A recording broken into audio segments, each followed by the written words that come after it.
Kim visited Global Investment for a loan, but was stunned by a $500 million investment arranged by a mysterious patron. As she uncovered glimpses of her husband Stephen's hidden power, she prepared to walk into the Casady family meeting, ready to claim her rightful place and turn the tables on those who doubted her. Several members of the Casady family agreed with Harry to get on his good side. "I don't think there's a need to wait anymore. It's a waste of time." "There's no way Kim succeeded." "Harry, you gave her a chance to prove her worth, but she's always been incompetent. There's no changing that." Helen listened to everyone's support for Harry. She never had any expectations for Kim in the first place. The only reason she agreed to this bet was to give Harry a reason to succeed her position as head of the Casady family. Helen held up a hand and silenced everyone in the room. "There's no need to wait. Harry, tell everyone your results." Harry took out a contract from his briefcase and gave it to Helen. He'd already predicted the outcome from the moment he had made the bet. "Everyone, this is a contract that Mr. Rockford gave me this morning. Rockford International has already signed and sealed it. They're willing to loan us $100 million. Everyone was pleased to hear that. "Harry's incredible. The Casady group is saved." Kim was never qualified to compete with Harry. Helen smiled approvingly. With a $100 million loan, the Casady family would be able to overcome their crisis.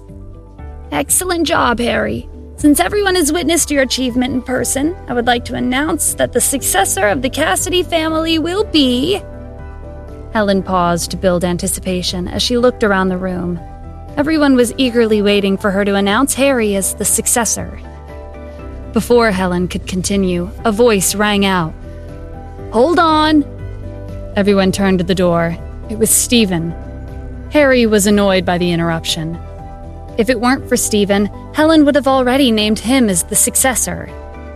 "Who do you think you are to come here? You have no right to participate in our meeting." Kim followed Stephen into the conference room. "Why can't he come here? He's my husband. Harry, did you forget about our bet? Or are you scared? Is that why you started the meeting without me?" Kim was confident that she had the upper hand. Harry wasn't deterred by the self-assured look on Kim's face. His subordinates had told him that Kim was at Global Investment for a mere 30 minutes. With her capabilities, there was no way she would have secured an investment in such a short amount of time. "Look who decided to show up. Aren't you the one who's scared? Otherwise, why else would you be late? Just tell us you came empty-handed and stop wasting our time." Kim's lips curved upwards. "What if I were to tell you that I've secured an investment?" Harry didn't believe her in the slightest. His subordinates had kept tabs on Kim yesterday, and they couldn't have possibly followed the wrong person.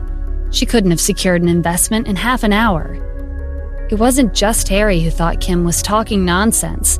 The other members of the Casady family chimed in to show their support for Harry. "Kim, stop messing around. Harry got a loan for $100 million. The contract's already been signed." "Even if you did get $50 million, so what? Can your money compete with $100 million? Instead of trying to act tough, it'll be better if you apologize to Harry and ask him to give you a random position at the company." Stephen came to Kim's defense. "Harry, the other day, you said that as long as Kim could secure a $50 million investment, you would give her the position of successor of the family. Are you going back on your word? And why are you all jumping to conclusions? Everything will be clear once Kim shows you the contract. Are you guys scared that she might win? Is that why you've already decided that she's lost?" Harry narrowed his eyes. "Who gave a nobody like you the right to speak?"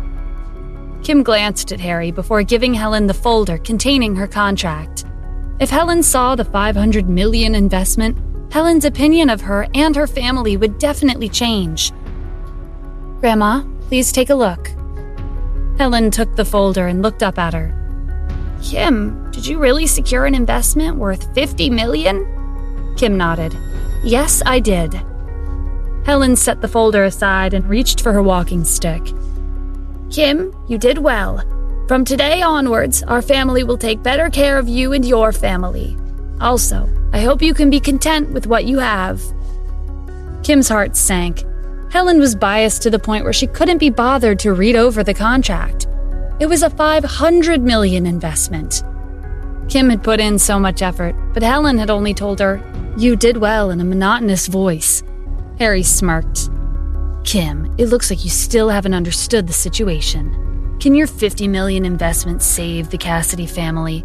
And I'm the oldest son of the family. Do you really think you're qualified to compete with me for a position of the successor?" Stephen looked at Harry and then at Helen, as if they were fools. Kim was on the verge of tears when he held her hand. "Kim, we should just go. These people are obviously stupid.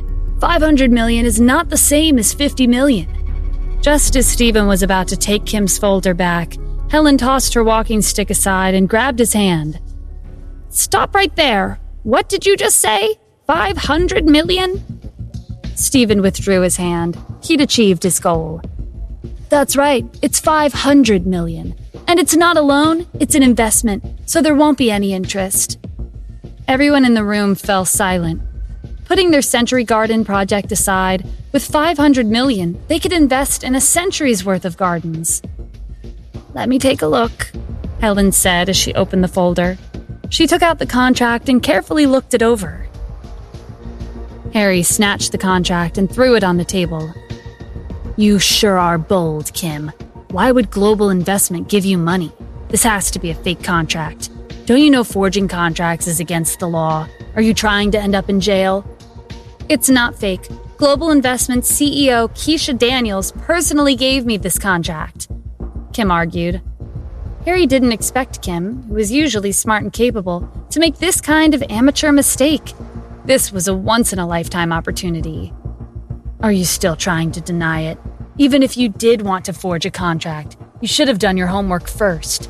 The CEO of Global Investment is Dave Marks, not Keisha Daniels. I didn't think you would resort to such tactics just to become the successor. You're ruining the entire family's reputation." Harry turned to Helen. "Grandma, I suggest we call the police immediately."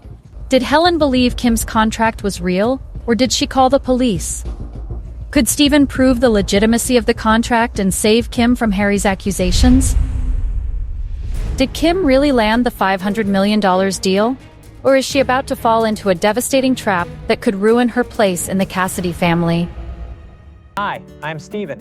Want to know my secrets? Then download the Pocket FM app and listen to the exciting episodes of Secret Succession now.